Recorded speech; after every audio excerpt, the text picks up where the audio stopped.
बहुत दिन पूर्व गोटे जंगल रे गोटे जादूगरिणी चढ़ई रहुथिला। से जादूगरिणी पाखे धड़ा और कला रंगर दुईटी जादूर चांद घर थिला। जादूगरिणी से दुई जादूर चांद घर को व्यवहार करी सबु बेले गरीब चढ़ई मानकु सहाय्य करुथिला। किछि दिन परे अचानक जादूगरिणीर देह बहु जोरे खराब होबाकु लागिला। लागुछि मु एबे आउ बंचिबिनी, मोर मरिबार समय आसीगला। देख मु मरिबा परे तमे दुई जण एमिति प्रकारे गरीब और बेसहारा चढ़ई को सहाय्य करुथिबो। एतिकी कहिकी जादूगरिणी मरिगला। जादूगरिणी मरिबा परे धला चांद बहुत मन दुख कला, हेले कला चांद खुशी रे नाचिबाकू लागिला। देख कला चांद, आम मालिकाणी का आदेश मन रखिता। आमको सब बेले गरीब चढ़ई मानकु सहाय्य करिबाकू पड़िबो। ये जादूगरिणी मरिगला, सेथिपाई मते बहुत खुशी लागुची। आजिठू मु अन्य मानकु खाली हैरान करिबी, सेथिरे मते बहुत मजा लागिबो। ता परदिन दुईटी गरीब चढ़ई से दुई जन को सहाय्य मागिबाकू आसिले। काली रातिरे बहुत वर्षा हेबा कारणेरु मो घर भांगी गला। मो उपरे दया करिके मते किछि पैसा दे दियो। हाँ हाँ, मते भी पैसा दे दियो, जहा द्वारा मो भांगी जाइथिबा घर को मु तैयारी करि परिबी। देख भौणी माने, मो पाखे तो केवल खाइबा प्रकट करिबार शक्ति अछि, हेले कला चांद पाखे जेते इच्छा सेते पैसा प्रकट करिबार शक्ति अछि। हाँ हाँ, से ठीक कथा कहूची। मु बहुत सारा पैसा प्रकट करि परिबी, हेले मोर गोटे शर्त अछि। तम दुई जन को दुई जनक मध्य झगड़ा करबाकू पड़िबो। जो चढ़ई जितिबो मु ताकू मालामाल करिदेबी। हा हा हा। से दुई चढ़ईक पाखे आउ किछि रास्ता नथिला, सेथिपई से दुई जन से कला चांद को खुशी करिबा पई निज निज भितरे लड़िबाकू लागिले। आ आ मो चुटी, आ मालो मरिगली लो, मो गोड़ भांगी गला, मते बहुत कष्ट होउची। आ से दुई चढ़ई को लड़ुथिबार देखिके कला चांद बहुत खुशी हो गला। देख ए सब तमे भूल काम करूछ, तमे निरीह चढ़ईकर फायदा उठाउछ। मु बहुत खराब हो जाइछि। खराब काम करिकी मते बहुत खुशी मिलुची, सेथिपई तू तो पाटी को बंद करे आउ मते झगड़ार मजा नबाकू दे। देखु देखु से दुई चढ़ई बहुत आघात होइकी तळे पड़ी गले। अरे तमे दुई जन तो आघात होइकी तळे पड़ी गलो, मते जम्मा भी मजा लागिलानी। सेथिपई मु तम दुई जन को पैसा देबी नहीं। चलो जा एठू तमे दुई जन। कला चांदर धोखा कारणरू दुई जन चढ़ई बहुत मन दुख कले, आउ से दुई जन कांदिबाकू लागिले। हेले ठीक सेतिकी बेले धड़ा चांदर घर से दुई जन चढ़ई को दुईटी खाइबा पुड़िया देला। तापर से दुई जन चढ़ई धड़ा चांद को धन्यवाद जणैकी सेठारु चली गले। एमिति किछि दिन बीतीगला। गोटे दिन गोटे बुढ़ा चढ़ई ता विकलांग झील को सेठाकू नेकी आसिला। सुन, गोटे दुर्घटना रे मो झीर गोड़ भांगी जाइछि। मु तार ऑपरेशन करिकी ता गोड़ को ठीक करबाकू चाहूची, नहले तार बाहागर भांगी जिवो। दया करिकी मते किछि पैसा दे दियो। जदि तते पैसा दरकार ताहले तते मो सामने नाचिबाकू पड़िबो, तापरे मु जाइकी तते पैसा देबी। बिचरा बुढ़ा चढ़ई को बाध्य होइकी सेठी नाचिबाकू पड़िला। हेले किछि समय परे से थकी जाइकी बेहोश होइकी तळे पड़ी गला। बापा उठो, बापा तमरा कोन आइला? सुनु चढ़ई, तो बापा को तो जम्मा भी नाच आसुनी, सेथिपई मु एबे तते पैसा देबिनी। चल तू एठू तो बापा को नेकी उठा आउ एठू पळेई जा। तमी बहुत खराब, देखिबो गोटे दिन तुमको निजे करिथिबा कर्मर फल निश्चय मिलिबो। तापरे से चढ़ई ता बापा को नेकी सेठारु चली गला। एमिति किछि दिन बीतीगला। गोटे दिन जंगल रे बहु जोरे भूमिकंप हैला, जहा कारणेरु चढ़ई मानकर घर भांगी गला। सेठाकार सबु चढ़ई सहाय्य मागिबा पई से दुई चांद घर पाखकु आसिले। आमको सहाय्य करो, भूमिकंप हेबा कारणेरु आम घर द्वार सब माटी रे मिसी गला। आम ऊपर टिके दया करो। तम समस्त को एमिति कांदुथिबार देखिके मते बहुत मजा लागुची, सेथिपई मु तम मानकु पैसा जम्मा भी देबिनी। हेले तम मानकर दुर्बलता देखिके मते बहुत खुशी लागुची। हा हा हा। देख एमिति कुहनी, आमे समस्ते बहुत दुख रे अछु। आमर छोट छोट छुआ अछंती, तांको ऊपर तो टिके दया करो। बेकार कथा कहिकी मो मुंड जम्मा भी खराब करनी, नहले किछि भी भल हबनी कहि दउची। ଏ କଳା ଚାନ୍ଦ ବହୁତ ଖରାପ। ଇଏ କେବେ ବି କାହାର ସାହାଯ୍ୟ କରିନି। ତମେ ମାନେ ବେକାରରେ ତା ସହିତ କଥା ହୁଅନି। ମୁଁ ତ ତମ ମାନଙ୍କୁ ପଇସା ଦେଇ ପାରିବିନି, ହେଲେ ହଁ ବହୁତ ସାରା ଖାଇବା ମୁଁ ଦେଇପାରିବି, ଯାହା ଦ୍ୱାରା ତମ ମାନଙ୍କର ପେଟ ଶାନ୍ତି ହୋଇପାରିବ। ତାପରେ ଧଳା ଚାନ୍ଦ ଘରର କବାଟ ଖୋଲିଗଲା।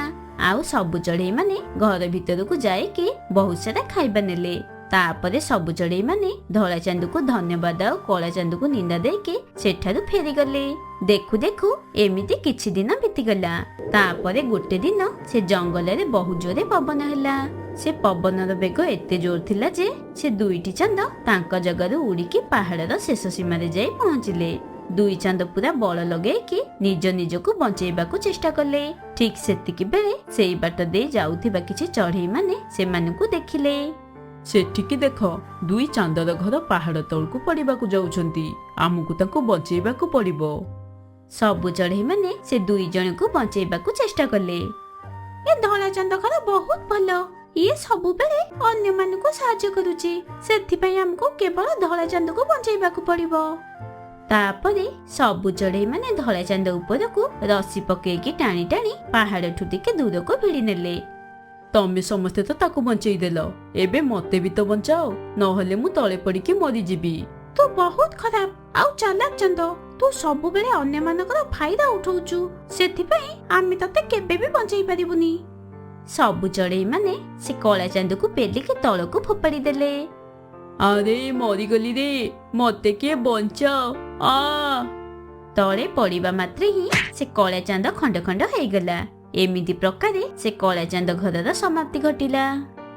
ଗୋଟେ ଗାଁରେ ରାଜୁ ବୋଲି ଗୋଟେ ଗରିବ କୃଷକ ରହୁଥିଲା। ତାର ଗୋଟିଏ ବୁଢ଼ୀମା ଥିଲା। ରାଜୁ ବହୁତ କଷ୍ଟରେ ନିଜର ଆଉ ନିଜ ମାର ଭରଣ ପୋଷଣ କରୁଥିଲା। ଗୋଟେ ଦିନ ରାଜୁ ଜଙ୍ଗଲରୁ କାଠ ନେଇକି ନିଜ ଘରକୁ ଯାଉଥିଲା। ସେହି ସମୟରେ ତା ବୁଢ଼ୀମା ଅଗଣାରେ ବସି ଚୁଲି ଲଗେଇକି ରୋଷେଇ କରୁଥିଲା। ଆରେ ମା, ମତେ ବହୁ ଜୋରେ ଭୋକ ଲାଗିଲାଣି, ଜଲ୍ଦି ଖାଇବାକୁ ଦିଅ। ମତେ ଆହୁରି ଅଧିକ କାଠ କାଟିବାର ଅଛି। ମତେ ତ ଆଗ କଥା ଚିନ୍ତା ଲାଗୁଛି। ଯଦି ଆଗକୁ ଜଙ୍ଗଲରେ କାଠ ନ ମିଳେ ତାହେଲେ ତମେ ରୋଷେଇ କେମିତି କରିବ? ଆରେ ପୁଅ, ତୁ ଜମା ବି ଚିନ୍ତା କରନି। ନିଏ, ତୁ ପ୍ରଥମେ ଖାଇଦେ। ଦିନ ସାରା ତୁ ଏତେ କଷ୍ଟ କରୁଛୁ, ଦେଖିବୁ ମୋ ପୁଅ, କିଛି ନା କିଛି ବାଟ ନିଶ୍ଚୟ ଦେଖାଯିବ। ତାପରେ ରାଜୁ ଖାଇବାକୁ ଲାଗିଲା।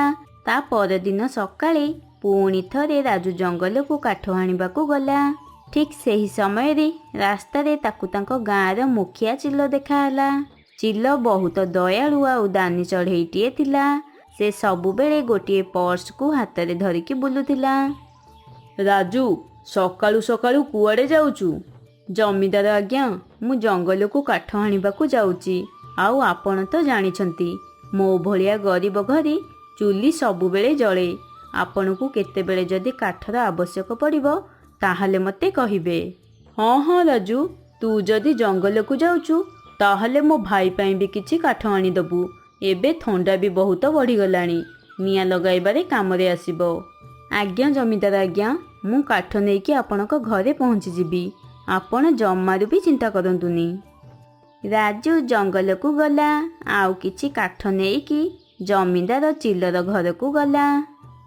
ଜମିଦାର ଆଜ୍ଞା, ଏଇ ନିଅନ୍ତୁ, ଏତକ କାଠ ଏ ଶୀତରେ ଜଳାଇବା ପାଇଁ କାଫି। ବହୁତ ଭଲ କଲୁ ତୁ ରାଜୁ।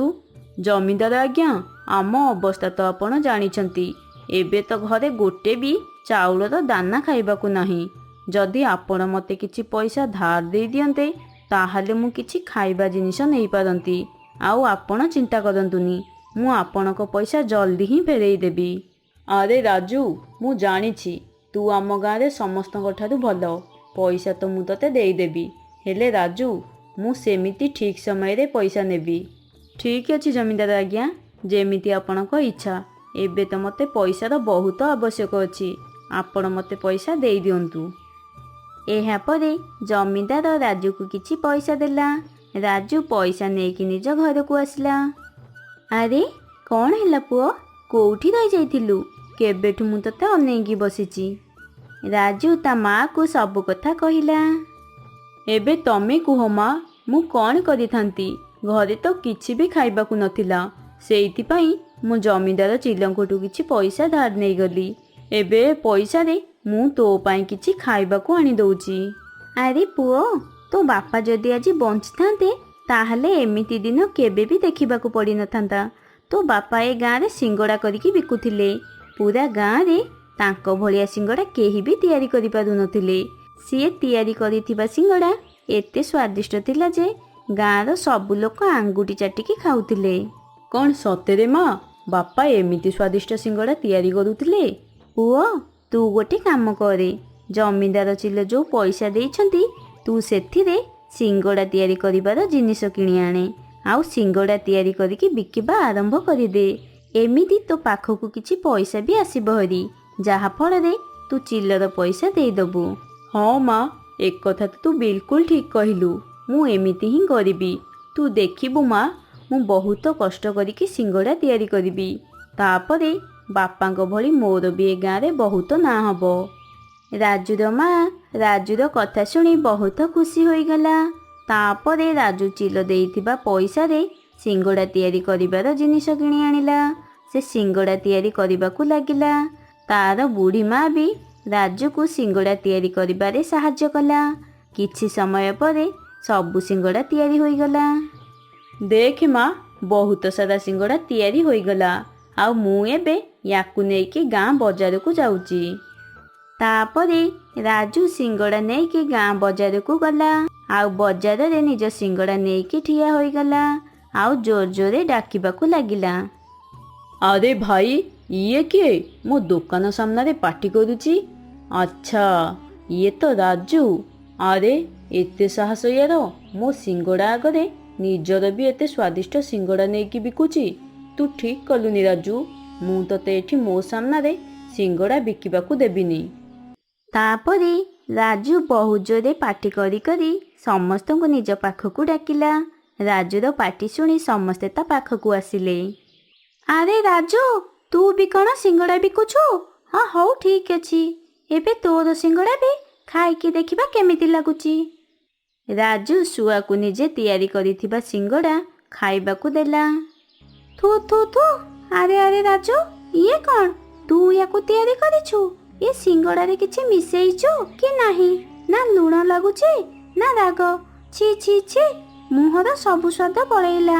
ଏମିତି ବେସ୍ୱାଦ ଆଉ ଖରାପ ସିଙ୍ଗଡ଼ା ମୁଁ ମୋ ଜୀବନରେ କେବେ ବି ଖାଇନି। ଠିକ୍ ସେହି ସମୟରେ ସାମ୍ନା ସିଙ୍ଗଡ଼ାବାଲା କାଳୁ ଜୋରରେ ପାଟି କରି କରି ଡାକିଲା। ଆରେ ଶୁଆ ଭାଇ, ଏଠିକି ଆସ ମୋ ଗାଡ଼ି ପାଖକୁ। ଆରେ ତମେ କ'ଣ ସେ ରାଜୁର ବେକାର ସିଙ୍ଗଡ଼ା ଖାଇବାକୁ ଯାଉଛ? ଏଠିକି ଆସ, ମୁଁ ଗରମ ଗରମ ସ୍ୱାଦିଷ୍ଟ ସିଙ୍ଗଡ଼ା ତିଆରି କରିଛି। ଆସ ଭାଇ। ତାପରେ ଶୁଆ ସାମ୍ନାବାଲା ଦୋକାନକୁ ଗଲା। ରାଜୁ ଏସବୁ ଦେଖିକି ବହୁତ ମନ ଦୁଃଖ କଲା। ଆଉ ନିଜ ଘରକୁ ଫେରି ଆସିଲା। ଆରେ ପୁଅ, ଆସିଗଲୁ ତୁ? କ'ଣ ହେଲା? ତୁ ତିଆରି କରିଥିବା ସିଙ୍ଗଡ଼ା ଗାଁ ବାଲାଙ୍କୁ ପସନ୍ଦ ଆସିଲା କି ନାହିଁ? ନା ମା, ଗାଁ ବାଲା କହିଲେ ମୋ ସିଙ୍ଗଡ଼ା ଖାଇବାରେ କିଛି ବି ମଜା ନାହିଁ।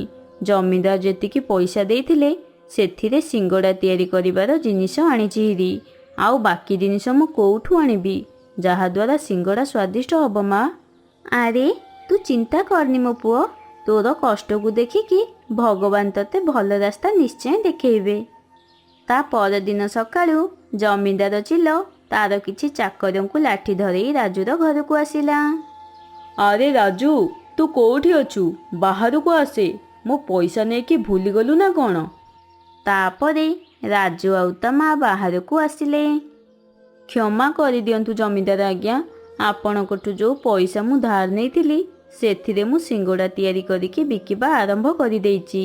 ହେଲେ ମୁଁ ତିଆରି କରିଥିବା ସିଙ୍ଗଡ଼ା ଏପର୍ଯ୍ୟନ୍ତ କେହି ବି କିଣି ନାହାନ୍ତି। ଜମିଦାର ଆଜ୍ଞା, ଯେମିତି ହିଁ ମୋ ପାଖରେ କିଛି ପଇସା ହେବ ମୁଁ ଆପଣଙ୍କ ପଇସା ଫେରାଇ ଦେବି। ଦେଖ ରାଜୁ, ସେସବୁ ମୁଁ କିଛି ବି ଜାଣିନି। ତୁ ତିଆରି କରିଥିବା ସିଙ୍ଗଡ଼ାର କ'ଣ ଭରସା ଅଛି? କିଏ କିଣିବ କି ନାହିଁ? ମୋତେ ମୋ ପଇସା ସୁଧ ମୂଳ ସହିତ ଦରକାର। ନହେଲେ ତୋ ଘର ମୋତେ ଦେଇଦେ। ଯେବେ ତୋ ପାଖରେ ପଇସା ହେବ ସେବେ ଆସିକି ତୁ ନେଇଯିବୁ, ବୁଝିଲୁ? ନାଇଁ ଜମିଦାର ଆଜ୍ଞା, ଏମିତି କରନ୍ତୁନି। ମୋ ଭଳିଆ ଗରିବ ପାଖରେ ଏ ତ ଗୋଟେ ମାତ୍ର ସାହାରା ଅଛି। ମୁଁ ମୋ ବୁଢ଼ୀ ମାଆକୁ ନେଇକି କୁଆଡ଼େ ଯିବି? ନାଇଁ ନାଇଁ ଜମିଦାର ଆଜ୍ଞା, ଏମିତି କରନ୍ତୁନି। ଜମିଦାର ରାଜୁର ଗୋଟେ ବି କଥା ଶୁଣିଲାନି। ନିଜ ସାଙ୍ଗରେ ଆଣିଥିବା ଚାକରମାନଙ୍କ ଦ୍ୱାରା ରାଜୁ ଘରର ସବୁ ଜିନିଷ ବାହାର ଅଗଣାକୁ ଫିଙ୍ଗିଦେଲା ଆଉ ସେଠାରୁ ଚାଲିଗଲା। ରାଜୁ ଆଉ ତା ମା ଦୁଇ ଜଣ ସେଇ ଘରର ଅଗଣାରେ ଦୁଃଖରେ ବସିକି କାନ୍ଦୁଥିଲେ। ପୁଣି ଥରେ ରାଜୁ ସେଇ ସିଙ୍ଗଡ଼ାକୁ ନେଇକି ବଜାରକୁ ବିକିବାକୁ ଗଲା। ଆଉ ସେଠି ସେ ଚୁପଚାପ ଛିଡ଼ା ହୋଇ ଅପେକ୍ଷା କଲା। ସେତିକି ବେଳେ ଗୋଟେ ବୁଢ଼ା ଚଢ଼େଇ କାଳୁ ପାଖକୁ ଗଲା। ପୁଅ, ମୁଁ ବହୁତ ଦିନରୁ ଭୋକିଲା ଅଛି। ଏବେ ମୁଁ ବହୁତ ବାଟରୁ ଆସିଛି। ମୋତେ କିଛି ଖାଇବାକୁ ଦିଅ। ଭଗବାନ ତୋ ଉପରେ କୃପା କରିବେ ପୁଅ। ଆରେ ଏ ବୁଢ଼ା, ତୁ କ'ଣ ପାଇଁ ଖାଲିଟାରେ ମୋ ଟାଇମ୍ ଲସ୍ କରୁଛୁ? ତତେ କ'ଣ ଦେଖାଯାଉନି? ଚାଲ ଯା ଏଠୁ। ଜଣା ନାହିଁ କୋଉଠୁ ଭିକାରୀ ସବୁ ଆସିଯାଉଛନ୍ତି। ବୁଢ଼ା ଚଢ଼େଇଟି କାଳୁର ଏମିତି କଥା ଶୁଣି ବହୁତ ମନ ଦୁଃଖରେ ସେଠୁ ରାଜୁ ପାଖକୁ ଆସିଲା। ପୁଅ, ତମେ ମୋତେ କିଛି ଖାଇବାକୁ ଦେଇଦିଅ। ମୋତେ ବହୁତ ଜୋରରେ ଭୋକ ଲାଗିଲାଣି। ମୋ ପାଖରେ ତ ପଇସା ନାହିଁ, ହେଲେ କିଛି ଖାଇବାକୁ ଦବ ଯଦି ଦିଅ ପୁଅ। ଆରେ ହଁ, କ'ଣ ପାଇଁ ନୁହଁ ବାବା, ମୋତେ ତମଠୁ କିଛି ପଇସା ନେବା ଦରକାର ନାହିଁ। ରୁହ, ମୁଁ ତିଆରି କରିଥିବା ସିଙ୍ଗଡ଼ା ତମକୁ ଦଉଛି। ମୁଁ ତିଆରି କରିଥିବା ସିଙ୍ଗଡ଼ା କେହି ବି ନେଉନାହାନ୍ତି, କାରଣ ଇଏ ସ୍ୱାଦିଷ୍ଟ ହିଁ ଲାଗୁନି। କିଛି ନହେଲେ ନାହିଁ, ତମେ ଖାଇକି ନିଜର ଭୋକ ମେଣ୍ଟାଇ ଦିଅ। ତାପରେ ରାଜୁ ସେ ବୁଢ଼ା ଲୋକଟିକୁ ସିଙ୍ଗଡ଼ା ଦେଲା। ସେ ବୁଢ଼ା ଲୋକଟି ସିଙ୍ଗଡ଼ା ଖାଇସାରିବା ପରେ, ଆରେ ବା ପୁଅ, ତମକୁ ବହୁତ ବହୁତ ଧନ୍ୟବାଦ। ସିଙ୍ଗଡ଼ା ଖାଇକି ମୋ ଆତ୍ମା ପୁରା ତୃପ୍ତି ହୋଇଗଲା। ତୁ ତିଆରି କରିଥିବା ସିଙ୍ଗଡ଼ା ବହୁତ ସ୍ୱାଦିଷ୍ଟ ଥିଲା। କ'ଣ ତମେ ସତ କହୁଛ ବାବା? କ'ଣ ମୁଁ ତିଆରି କରିଥିବା ସିଙ୍ଗଡ଼ା ଏତେ ସ୍ୱାଦିଷ୍ଟ ଲାଗୁଛି? ଆରେ ହଁ ପୁଅ, ଯଦି ମୋ କଥା ଉପରେ ବିଶ୍ୱାସ ନାହିଁ ତାହେଲେ ତୁ ନିଜେ ଖାଇକି ଦେଖେ। ରାଜୁ ନିଜେ ତିଆରି କରିଥିବା ସିଙ୍ଗଡ଼ାରୁ ଗୋଟିଏ ଧରିଲା ଆଉ ତାକୁ ଖାଇବାକୁ ଲାଗିଲା। ଇଏ ତ ସତରେ ବହୁତ ସ୍ୱାଦିଷ୍ଟ ଲାଗୁଛି। ହେଲେ ବାବା, ମୁଁ ତ ଏଥିରେ କିଛି ବି ମିଶେଇନି, ଯାହାଦ୍ୱାରା ଇଏ ଏତେ ସ୍ୱାଦିଷ୍ଟ ଲାଗୁଛି। ଇଏ କେମିତି ହେଲା ବାବା? ପୁଅ, ଇଏ ସବୁ ତ ସଚ୍ଚା ହୃଦୟ ଯୋଗୁଁ ହୋଇଛି। କାରଣ ତୁ ନିଜେ ଅସୁବିଧାରେ ଥାଇକି ବି ମୋତେ ସାହାଯ୍ୟ କରିଲୁ। ଆଉ ତୁ ତିଆରି କରିଥିବା ସିଙ୍ଗଡ଼ା ଯୋଗୁଁ ମୋ ପେଟ ପୁରିଲା। ପୁଅ, ମୋ ପାଇଁ ଏଇ ହେଉଛି ସଂସାରର ସବୁଠୁ ସ୍ୱାଦିଷ୍ଟ ସିଙ୍ଗଡ଼ା। ଏ ଗାଁରେ ତୁ ତିଆରି କରିଥିବା ସିଙ୍ଗଡ଼ା ସମସ୍ତଙ୍କୁ ସ୍ୱାଦିଷ୍ଟ ଆଉ ଖାଇବାକୁ ମଜା ଲାଗିବ। ସେଥିପାଇଁ ମୁଁ ତତେ ଗୋଟେ ଯାଦୁର ଔଷଧ ଦଉଛି।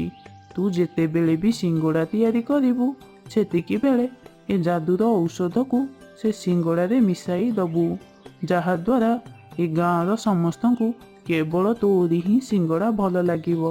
ହେଲେ ପୁଅ, ଧ୍ୟାନ ଦେବୁ, ଯେତେବେଳେ ବି ଏ ସିଙ୍ଗଡ଼ା କୋଉ ଲୋଭୀ ହାତକୁ ଗଲା, ତାହେଲେ ସେ ପୁରା ଓଲଟା କାମ କରିବ। ଏ ଔଷଧ କେବେ ବି ତାର ଭଲ କରିବନି ପୁଅ। ତାପରେ ସେ ବୁଢ଼ା ଚଢ଼େଇଟି ସେଠାରୁ ଗାୟବ ହୋଇଗଲା। ତମକୁ ବହୁତ ବହୁତ ଧନ୍ୟବାଦ ବାବା, ମୁଁ ତମର ଏକଥା ମନେ ରଖିବି।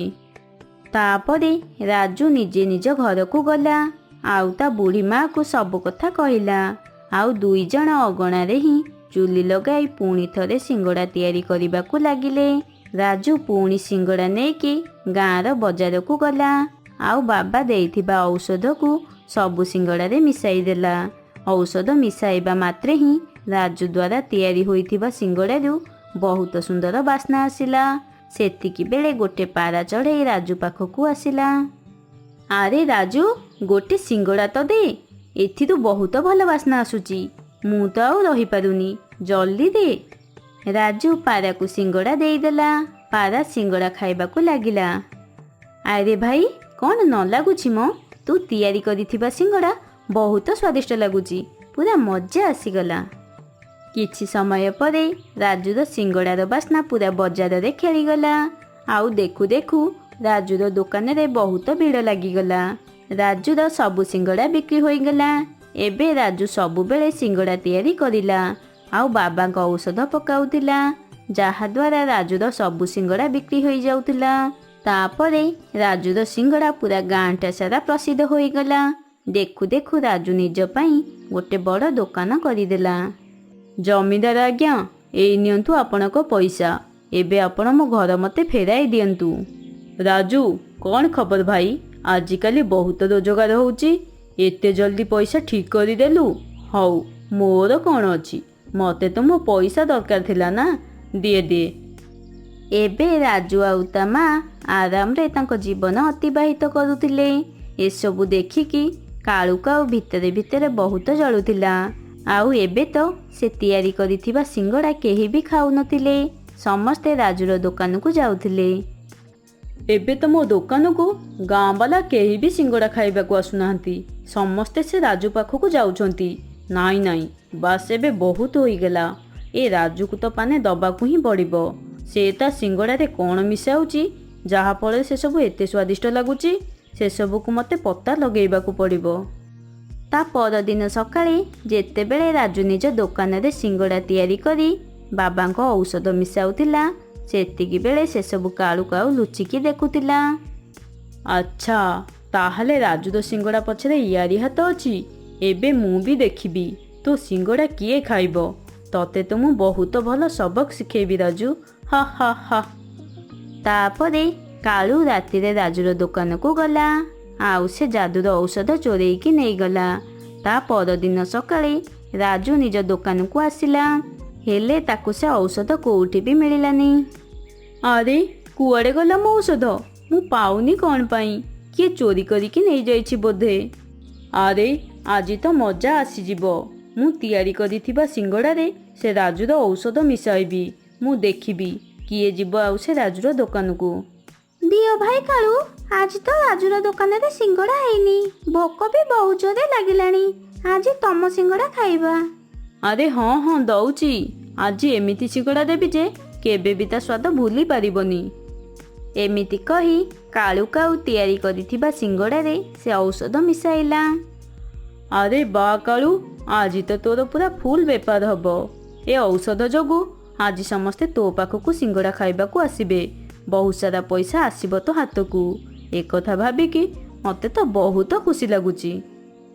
କାଳୁ ଯେମିତି ଶୁଆକୁ ସିଙ୍ଗଡ଼ା ଦେଇଛି, ସବୁ ସିଙ୍ଗଡ଼ା କଳା ପଡ଼ିଗଲା ଆଉ ସେଥିରୁ ବହୁତ ଖରାପ ଗନ୍ଧ ଆସୁଥିଲା। ଆରେ ଛି କାଳୁ, ଏମିତି ସିଙ୍ଗଡ଼ା କରିଛୁ, ପୁରା କଳା ଦେଖାଯାଉଛି। ଆରେ ଭାଇ, ମୁଁ ନିଜେ ବି ତ ବୁଝିପାରୁନି ଏସବୁ କ'ଣ ହେଉଛି। ମୁଁ କିଛି ବୁଝିପାରୁନି ଭାଇ। ଆଉ ଦେଖୁ ଦେଖୁ କାଳୁର ଦୋକାନରେ ନିଆଁ ଲାଗିଗଲା। ଆଉ କିଛି ସମୟ ପରେ ତା ଦୋକାନ ଜଳିକି ପୁରା ପାଉଁଶ ହୋଇଗଲା। ଆରେ ଇଏ ସବୁ କ'ଣ ହୋଇଗଲା? ମୋର ତ ସାରା ଦୋକାନ ଜଳିକି ପାଉଁଶ ହୋଇଗଲା। ଲାଗୁଛି ଏସବୁ ସେ ଔଷଧ ପାଇଁ ହୋଇଛି। ହାୟ, ମୁଁ ଏ କ'ଣ କଲି? ରାଜୁ ଦୋକାନରୁ ମୋତେ ସେ ଔଷଧ ଚୋରେଇବାର ନଥିଲା। ଏସବୁ ମୋରି ପାଇଁ ହୋଇଛି। ମୁଁ ଲୋଭରେ ପଡ଼ିକି ମୋରି ଗୋଡ଼ରେ କୁରାଢ଼ି ମାରିଲି। ରାଜୁ କାଳୁର କଥା ସେଠି ଠିଆ ହୋଇ ସବୁ ଶୁଣୁଥିଲା। ଓ, ତାହେଲେ ସେ ଯାଦୁର ଔଷଧ ଏଇ କାଳୁକୁ ଆଉ ଚୋରି କରିଛି।